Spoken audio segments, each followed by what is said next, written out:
Hi, I'm Kim from the Jen Jones Chronicles, and I wanted to talk a little bit this morning about work life balance. In my Jen Jones Chronicles project, I'm trying to explore themes or ideas that I think were current when people born in my generation were growing up, or in their early adulthood. And I was born in 1958. I graduated from law school in 1982. So I entered the full-time workforce in 1982, 1983. One of the things you hear a lot about nowadays is something called work-life balance. But when I first started working in the 1980s, that was not a phrase that people really used. We had a paradigm where the worker, in the professions at least, would have worked as many hours as was deemed necessary to get the job done. And these professional jobs, I think it was were widely held by men certainly before my the baby boomer generation, just above me. And even when I entered the legal profession, it was still pretty male dominated. And so there was this idea that you were just expected to work as many hours as you needed to work to do the job. If you were an employee who worked by the hour in a non-professional position, you would have been expected to work the number of hours you were contracted to work. And whatever it would have been considered unprofessional to question the structure of work, the idea that you might do personal things during a work day, this idea that you had to juggle balance between your work life and your professional life.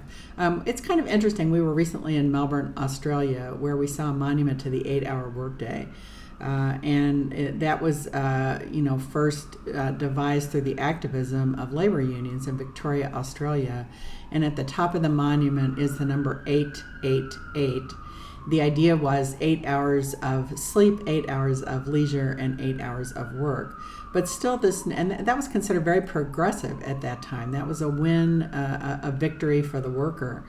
But you can see where the work 8 hours was completely separate from the personal under that paradigm. My mother, who was born in 1934, what would now be called the silent generation, she entered the world of full-time work in what would have been pretty unusual circumstances for a woman in those days. She went to night school in the early 1960s. She had young children. She was divorced, and then she remarried. And so, her generation and even the earlier baby boomer generation, when they went to work full time, it was with the understanding they would work the same number of hours and the same fashion as the men who had had those jobs before them. My Aunt Donna, for example, who was born in 1946, had this paradigm, even though she had a small child. And you would see things like Ms. Magazine had an article called I Need a Wife, and it was geared toward women who had entered the work world but didn't have time to have things done that needed to be done, that a wife would have done for a husband who was working in the professions. This idea that when you work full-time, you were female, you had a family, whether it be children you were raising or helping care for parents, that was difficult, but was not really recognized in the workplace. That was really almost impossible to take care of things in your personal life and also within this professional paradigm. I remember in 1982, I went to work for my mother, who was a lawyer. I was a new lawyer. My mother easily worked 70 hours a week, and she expected other people to do the same. The idea that we wouldn't work on a Saturday if you needed to see a client coming in on a Saturday, or that you wouldn't stay at the office until 8 or 9 o'clock at night if you were working on a busy case. She did very complex civil rights litigation. It was just unheard of that you wouldn't do that if you were professional. That's what you did. I went to work for a legal services office in the mid-1980s, and I had a baby in 1985. So it was me and my husband and our child. And I can remember when I first started working there, this was a legal services office in Indiana, which is a program for low-income people who can't otherwise afford a lawyer. And I think I say that because I think the people who worked there would have considered themselves kind of progressive. I can remember the manual for new lawyers had a phrase or a section called professionalism. And basically what the section said was you will work as many hours as you need to work to get the job done. If you have to meet with community groups, that might be at night. You will do this as required by the job. And I remember going in and seeing the managing attorney and saying, this doesn't work for me. I have a baby. My husband had, at that time, was working in another city. He was commuting one way and I was commuting another, and we both had busy schedules. We had an infant. I said to my managing attorney, I can't promise you that I'll schedule things at night.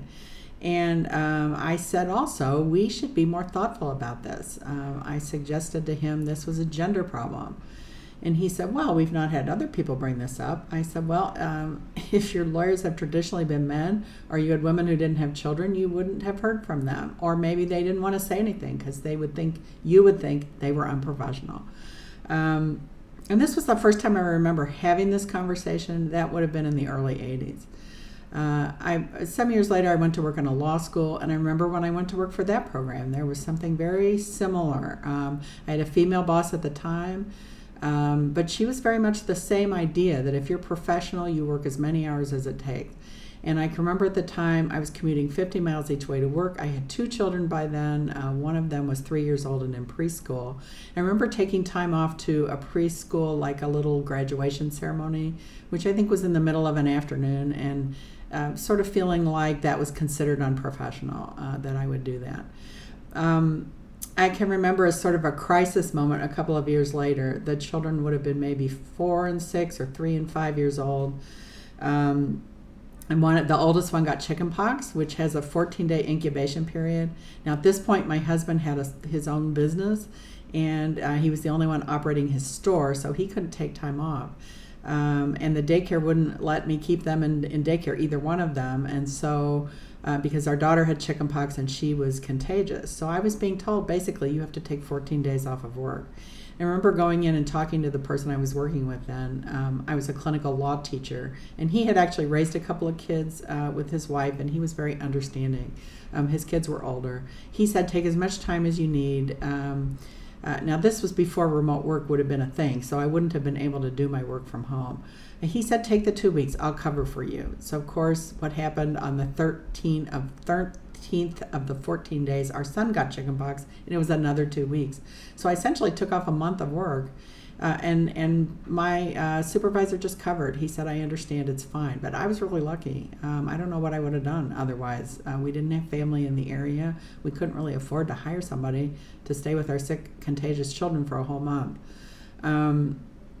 So then if we fast forward maybe into the late 1990s at this point, 1999, 2000, I was working in a different law school setting. And I remember being given sort of a command performance to come at night to do some kind of phone calling for recruitment. And saying to the dean at the time, this is kind of difficult for someone who wants to spend time with her children and her husband. We eat dinner together at the same time every night. And he was totally unimpressed. He said, well, you just do what the job requires. And I used to develop these sort of informal strategies. I remember mentoring some women with children around that time.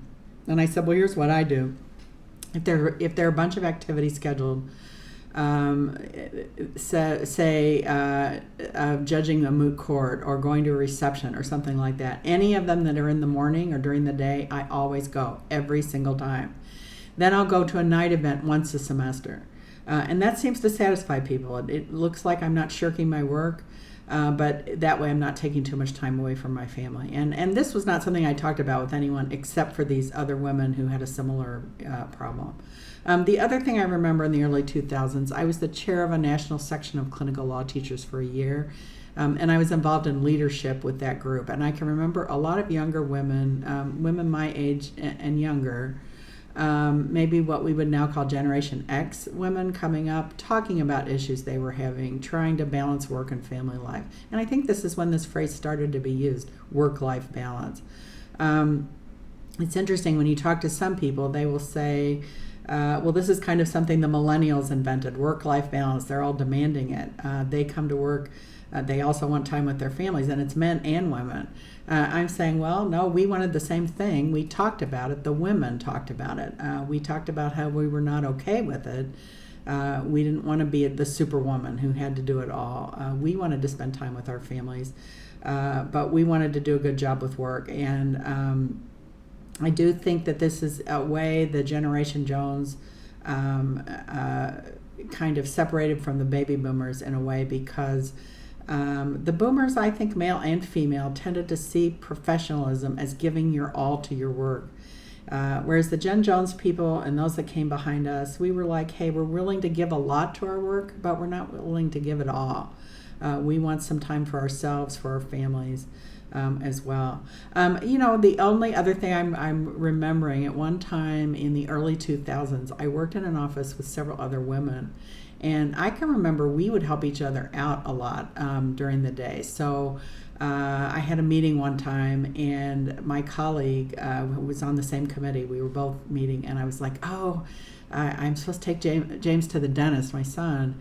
And she looked at me and she said, you go to the meeting. You're more important in this particular committee. I'll take your son to the dentist.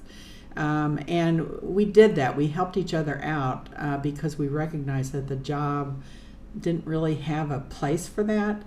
So we were sort of creating it as we went along. So I see this as something our generation helped move forward, this conversation about work-life balance.